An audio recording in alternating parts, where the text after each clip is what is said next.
Pernah ngerasa ngelawan ego? Sering ya? Pernah live group?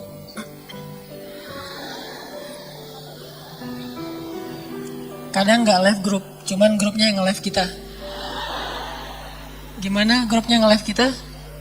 Tadinya grupnya rame, chat, broadcast, segala macam, tiba-tiba sepi.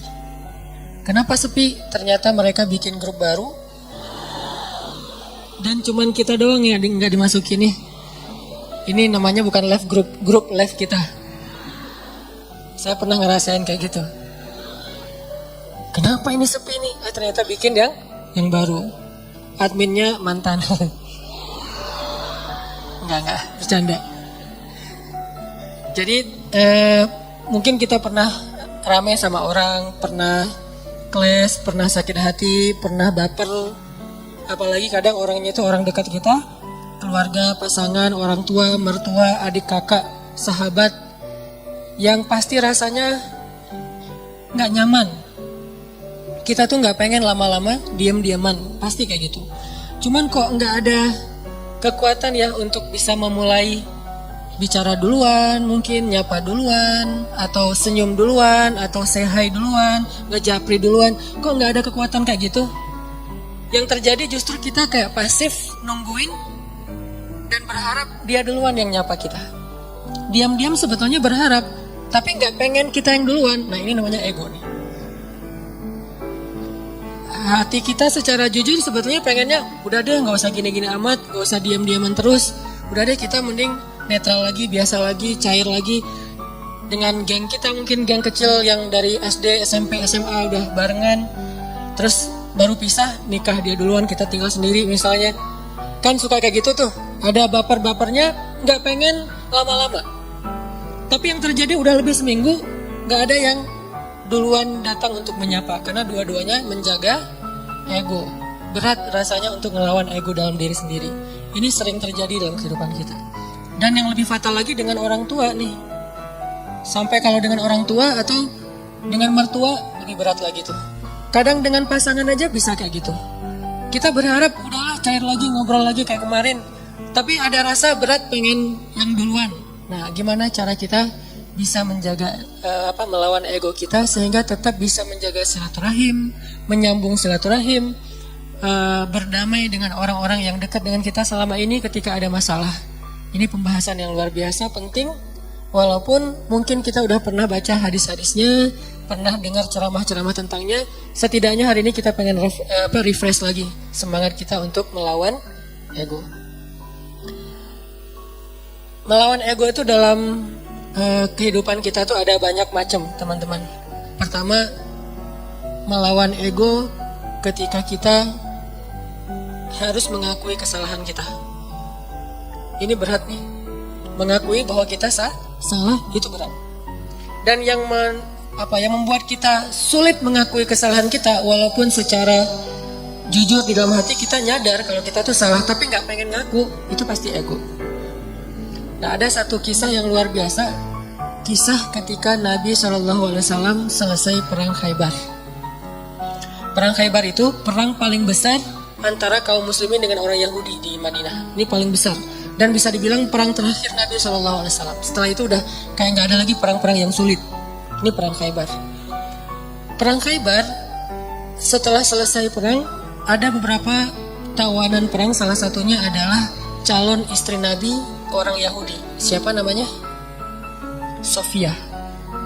Jadi salah satu tawanan perang Khaybar itu adalah Sofia. Suaminya terbunuh dalam perang Khaybar, saudaranya terbunuh dalam perang Khaybar, ayahnya terbunuh dalam perang Khaybar, pamannya terbunuh dalam perang Khaybar, keluarga besarnya banyak yang terbunuh dalam perang Khaybar. Dan cuman mungkin bisa dibilang dia sebatang kara yang selamat dalam perang Khaybar dan jadi tawanan kaum muslimin. Akhirnya Nabi datang ke tenda para tawanan perempuan. Nabi mencari tahu di mana Sofia karena dia anak kepala suku. Ditunjukkan oleh sahabat, masuklah Nabi dengan beberapa orang sahabat ke dalam tenda Sofia, dan Sofia waktu itu komen dalam postingan itu tuh. Kata Sofia, Muhammad adalah orang yang paling aku benci saat itu. Gimana enggak? ayahnya dibunuh, pamannya dibunuh, saudaranya dibunuh, suaminya dibunuh. Keluarga besarnya banyak yang terbunuh dalam perang Khaybar. Sehingga kata Sofia, Muhammad adalah orang yang paling aku benci waktu itu. Jadi Nabi datang ke Sofia dalam kondisi Sofia itu lagi benci banget sama Nabi. Ngelihat wajah Nabi juga gak mau. Apalagi nge-follow. Ngelihat wajahnya aja gak mau. Kalau Nabi request nge-follow pasti di blok. Jadi benar-benar nih Sofia lagi marah berat dan lagi baper berat sama Nabi, lagi benci banget sebenci-bencinya dan lagi sedih sesedih-sedihnya. Gimana nggak sedih, kehilangan satu keluarga aja sedih ini, apalagi satu keluarga besar, termasuk orang yang paling penting dalam hidupnya, ayah dan suaminya. Apa yang dilakukan Nabi? Nabi datang minta maaf kepada Sofia. Apakah Nabi salah? Tidak. Apakah Nabi zalim kepada keluarga Sofia? Tidak sama sekali. Tapi Nabi tidak punya ego di dalam dirinya. Beliau datang meminta maaf kepada Sofia. Masuk ke tenda Sofia. Sofia, maafkan aku atas kematian ayahmu. Maafkan aku atas kematian suamimu. Maafkan aku atas kematian saudaramu, pamanmu, keluarga besarmu. Kemudian Nabi menjelaskan apa yang sebenarnya terjadi. Aku udah ngasih kesempatan buat ayahmu, tapi beliau menolak. Beliau malah menyerang kami. Beliau malah zalim kepada beberapa kaum muslimin dan seterusnya. Nabi menjelaskan, meminta maaf, menjelaskan, meminta maaf, menjelaskan, meminta maaf, terus menerus sampai akhirnya luluh hati Sofia dan tiba-tiba Sofia menjadi jatuh hati kepada Rasulullah SAW. Lihat luar biasanya Nabi dalam meminta maaf. Bukan maaf ya, udah selesai pergi. Enggak. Beliau minta maaf sampai Sofia jatuh hati pada beliau. Itu gimana caranya tuh? Orang yang tadinya benci banget jadi cinta banget. Sehingga kata Sofia, beliau terus meminta maaf dan menjelaskan, meminta maaf dan menjelaskan, meminta maaf dan menjelaskan, sampai akhirnya beliau menjadi orang yang paling aku cintai di muka bumi. Ini luar biasanya akhlak Nabi SAW. Jadi Nabi itu bukan hanya bisa bikin orang yang lagi bete jadi happy, malah orang yang jadi lagi haters banget jadi followers dan fans berat. Bukan fans lagi, loversnya jadi pencinta. Ini artinya ada pelajaran gimana melawan ego. Mengakui bahwa kita salah, walaupun posisi Nabi sebetulnya beliau nggak salah. Namanya perang pasti ada adu fisik segala macam. Lagian kalau kita baca kronologis cerita perang Khaybar, maka kita akan lihat bahwa Nabi itu udah toleran banget, udah ngasih kesempatan banget, udah ngasih banyak tawaran-tawaran yang nggak harus perang deh. Udah kita damai aja, tapi mereka nggak mau. Akhirnya nggak bisa dihindari, terjadilah perang. Kalau kita baca kronologis panjangnya perang Khaybar. Tapi dalam kondisi Nabi nggak bersalah, Nabi nggak zalim, Nabi nggak pernah mencurangi hak orang lain, Nabi masih datang kepada perempuan ini untuk meminta maaf. Gimana dengan kita yang mungkin kondisi kita nggak seperti Nabi yang suci, yang maksum? Pasti ada salahnya kita. Walaupun kadang-kadang yang pertama salah orang lain. Yang pertama salah itu mungkin teman, salah ngomong, salah sikap, atau kadang-kadang sikapnya bukan sesuatu yang gimana, cuman diam doang. Kadang dia diam, kita baper. Akhirnya bapernya tuh berlarut-larut sampai keinget lagi yang dulu-dulu, jadilah diakumulasi jadi rame. Emang sih dia dari dulu tuh kayak gitu, dibawa yang dulu-dulu. Padahal katanya dulu udah dimaafin, tapi masih dibawa lagi. Nah ini artinya kalau Nabi aja yang gak bersalah datang meminta maaf duluan, dan meminta maafnya tuh gak sekali, berjam-jam loh. Kalau kata periwayat cerita itu berjam-jam Nabi minta maaf, sampai membuat Sofia perlahan-lahan yang tadinya gak mau ngelihat, mulai ngelihat. Yang tadinya gak mau senyum, mulai matanya agak sedikit gak mau melotot lagi gitu. Terus lama-lama Sofia mulai antusias, lama-lama Sofia tersenyum, dan kemudian Sofia malah luluh hatinya, bahkan jatuh hati kepada Nabi. Bukan karena Nabi keren, kece, bukan, karena akhlaknya yang luar biasa. Baru Sofia mengakui kepada Nabi, mengatakan, beberapa malam yang lalu saya mimpi. Baru Sofia jujur, mimpi apa? Saya mimpi, dalam mimpi itu rembulan jatuh ke dalam pangkuan saya. Rembulan purnama banget jatuh ke dalam pangkuan Sofia. Lalu saya ceritakan mimpi ini kepada suami saya dipukul sama suami saya, ditampar sama suaminya. Kenapa? Karena suaminya tahu makna dari mimpi. Kata suaminya, kamu jangan macam-macam. Kamu tertarik dengan laki-laki yang di Madinah, maksudnya Muhammad. Padahal Sofia nggak pernah tahu tentang Muhammad, tapi Allah ilhamkan lewat mimpi bahwa kelak Sofia itu akan menjadi salah satu yang mendampingi hidup Nabi Muhammad SAW. Baru Sofia ngomong, kalau saya mimpi rembulan jatuh ke dalam pangkuan saya, tapi saya masih nggak percaya mana mungkin pembunuh suami saya akan jadi suami saya. Pembunuh ayah saya bakalan mendampingi hidup saya. Tapi ketika melihat akhlak Nabi, semuanya berubah. Dialah yang paling layak untuk saya. Ini melawan ego dengan cara meminta maaf. Dan itu nggak gampang. Tapi walaupun itu nggak gampang, justru karena dia sulit, balasan di sisi Allahnya luar biasa. Sehingga ada kaidah dalam fikih, al-jaza min jinsil amal, al-jaza ala qadril masyaqqah. Balasan itu tergantung sulitnya beramal. Balasan itu tergantung sulitnya beramal. Makin sulit dalam beramal, makin besar balasan di sisi Allah Subhanahu wa taala. Jadi kalau kita ngerasa meminta maaf, mengakui kesalahan itu adalah hal yang berat, yang sulit, berarti itu ibadah yang luar biasa pahalanya. Lebih gampang mana coba saya tanya? Meminta maaf atas kesalahan kita dengan sholat sunnah qobliyah 2 rakaat. Lebih gampang sholat sunnah. Bahkan terkadang lebih gampang tahajud daripada minta maaf. Kadang-kadang lebih gampang melaksanakan tahajud. Ada orang tahajudnya rajin, tapi nggak pernah mau ngaku kalau dia salah. Kan berarti lebih sulit meminta maaf ya.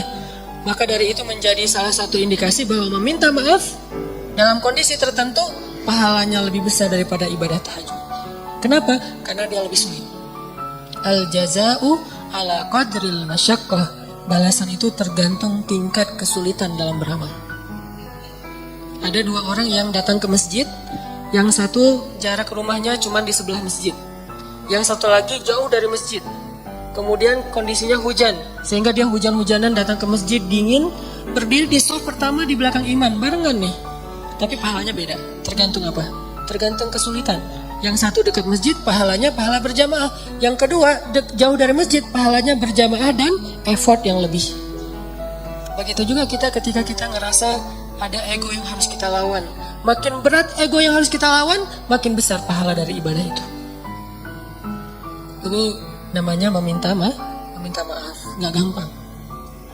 Bahkan Nabi SAW kadang meminta maaf kepada pasangannya, kepada keluarga besarnya, kepada sahabatnya, kalau beliau pernah menyakiti mereka. Buktinya apa? Sebelum Nabi wafat, dalam kondisi sakit berat, Nabi itu lagi meriang, lagi gigil gitu. Tiba-tiba Nabi berdiri dalam keadaan yang nggak gemetar gitu, nggak kuat berdiri. Nabi berdiri di depan mimbar. Nabi mengatakan, wahai sahabat-sahabatku, wahai sahabat-sahabatku, kalau aku pernah menyakiti kalian sebelum ini, maka maafkanlah aku. Jika kalian ingin mengambil hak kalian untuk membalas, maka balaslah sekarang, karena mungkin ini adalah pertemuan kita yang terakhir. Bayangin seorang Nabi yang jasanya itu udah lebih daripada ibu ke anak kan? Jasa ibu ke anak masih kalah dengan jasa Nabi kepada umatnya. Kalau ibu ke anak jasanya apa? Mengandung, melahirkan, menyusui, membesarkan. Kalau jasa Nabi bukan cuma di dunia, tapi juga di akhirat. Nabi itu paling berjasa dalam hidup kita, bahkan lebih daripada orang tua kita. Orang tua kita nanti di akhirat ninggalin kita loh. Begitu bangkit dari kubur, semuanya jalan sendiri-sendiri. Bahkan kalau kita dikuburin satu kuburan dengan pasangan kita, cinta sejati nih, pengen satu kuburan berdua, nanti begitu bangkit tetap aja nggak saling menolong, bahkan saling meninggalkan. Kenal nggak? Kenal. Jadi pas kita bangkit dari kubur, baru dihidupkan kembali, kita ngeliat ke sebelah, ada dia di sebelah. Itu pasangan kita banget tuh, bahkan bukan mantan, emang dia istri kita atau suami kita, nggak ada dendam gitu, masih ada rasa kasih sayang gitu. Bangkit dari kubur ngelihat pasangan kita, sama sekali kita nggak mikirin untuk menolong dia, pergi aja sendiri. Dia juga gitu, pergi sendiri. Yauma yafirrul mar'u min akhihi wa ummihi wa abihi wa sahibatihi wa banihi likulli imri'in minhum yawma idzin sya'nun yughni. Hari ketika seorang ibu ayah meninggalkan anaknya, ketika istri suami meninggalkan pasangannya, ketika adik kakak meninggalkan saudaranya, ketika sahabat karib meninggalkan sahabatnya, setiap orang sibuk hanya dengan urusannya sendiri-sendiri. Cuman satu orang yang hari itu peduli kepada kita. Bukan ayah kita, bukan ibu kita, bukan istri kita, bukan suami kita, bukan guru kita, bukan sahabat kita, bukan geng SD kita, bukan teman satu grup sama kita, bukan siapapun. Terus siapa? Rasulullah Shallallahu Alaihi Wasallam. Cuman Nabi yang paling sibuk di hari itu. Nyari-nyari kita, terus minta ke Allah, ya Allah selamatkan dia. Nyari lagi, ya Allah selamatkan dia. Terus saja sepanjang waktu. Jadi Nabi itu orang yang paling berjasa. Jadi walaupun kalaupun beliau pernah menyakiti, ya sudah hak beliau untuk dimaafin. Kecil kesalahan beliau kalau pernah pun menyakiti sahabat dibandingkan dengan jasa yang sangat besar. Dan gak mungkin juga Nabi sengaja menyakiti, pasti gak sengaja. Tapi dalam kondisi kayak gitu Nabi masih minta maaf, bayangin. Seorang Rasul, utusan Allah, kekasih Allah, minta maaf kepada umatnya. Terus siapa? Kita sebagai suami harus merasa ego meminta maaf kepada istri. Apakah kita lebih mulia daripada Rasulullah? Siapa kita sebagai istri merasa ego meminta maaf kepada suami? Apakah kita lebih mulia daripada Rasulullah? Meminta maaf kepada orang tua, meminta maaf kepada anak, meminta maaf kepada mertua, teman dan seterusnya. Apakah kita lebih mulia daripada Rasulullah yang udah sempurna? Tapi beliau tetap meminta maaf kepada umatnya. Nabi berdiri dalam keadaan susah payah. Padahal Nabi kalau pengen minta maaf bisa aja mention aja, nggak usah harus ketemu orangnya kan ya. Tinggal add siapa minta maaf ya, udah. Nabi bisa telepon, Nabi bisa japri, Nabi bisa ngutus orang, kasih tahu ke dia saya minta maaf. Atau suruh ngumumin sama kayak Abu Bakar gitu. Abu Bakar berdiri di atas mimbar, wahai kaum muslimin, Rasulullah lagi sakit keras. Beliau berpesan minta maaf kalau ada salah kepada kita semuanya. Bisa kan? Tapi saking seriusnya Nabi minta maaf, beliau dalam keadaan sangat lemah dan itu sakit yang membuat beliau wafat loh. Berarti sakit keras banget nih. Tapi beliau sempat-sempatin untuk berdiri di atas mimbar dalam keadaan gemetar dan mengatakan, maafkanlah aku wahai kaum muslimin, wahai sahabat-sahabatku. Dan kalau kalian sulit menerima permintaan maaf, maka balaslah sesuai dengan hak kalian. Nabi siap dibalas. Dan itu jujur dari Rasulullah. Tiba-tiba seorang sahabat yang kita tahu, Ukasyah, berdiri mengatakan, ya Rasulullah, saya yang akan mengambil kisos. Para sahabat semuanya kaget. Ukasyah kok tega banget sama Nabi, nggak ngelihat Nabi lagi sakit keras. Dan itu kekasih mereka semua. Mereka lebih mencintai Nabi daripada orang tuanya, daripada pasangannya. Makanya ada istilah bi abi wa ummi anta ya Rasulullah. Engkau lebih kami cintai dari semuanya ya Rasulullah. Tiba-tiba Ukasyah bilang, ya Rasulullah, saya menuntut kisos. Karena dulu Rasulullah pernah mencambuk punggung saya ketika sedang mengendarai onta, nggak sengaja kena pas ngangkat kayak cambukan gitu untuk ini onta, kena Ukasyah. Nabi langsung meminta dipapa untuk turun dari mimbarnya, wahai Ukasyah, ambillah hakmu. Sama sekali nggak berubah wajah Nabi, sama sekali Nabi itu nggak merasa, Ukasyah, ya sih, cuman nggak gitu-gitu amat kali, kan saya lagi sakit. Enggak. Ukasyah, kamu nggak ngelihat nih wajah saya pucat kayak gini, Ukasyah tega banget sih sama aku. Enggak sama sekali, ini Rasulullah tulus banget minta maaf. Kalau kita kan kayak minta maaf itu basa-basi ya. Minta maaf dengan harapan dia juga ngakuin kalau kesalahan dia lebih banyak gitu. Agak-agak kurang tulus sih, modus banget kalau kita. Kalau Rasulullah itu tulus banget. Begitu Ukasyah minta kisos, Rasulullah turun dan Rasulullah bilang, tolong ambilkan cemeti untuk Ukasyah. Diambilkan oleh sahabat. Terus Ukasyah pegang itu, kata Ukasyah, ya Rasulullah, waktu itu saya nggak pakai baju. Nabi pakai baju tebal karena beliau lagi meriang. Kata Ukasyah, waktu itu saya nggak pakai baju. Nabi langsung membuka baju beliau. Nggak pakai baju sama sekali. Kata sahabat, ya Rasulullah, biar saya aja yang ganti engkau.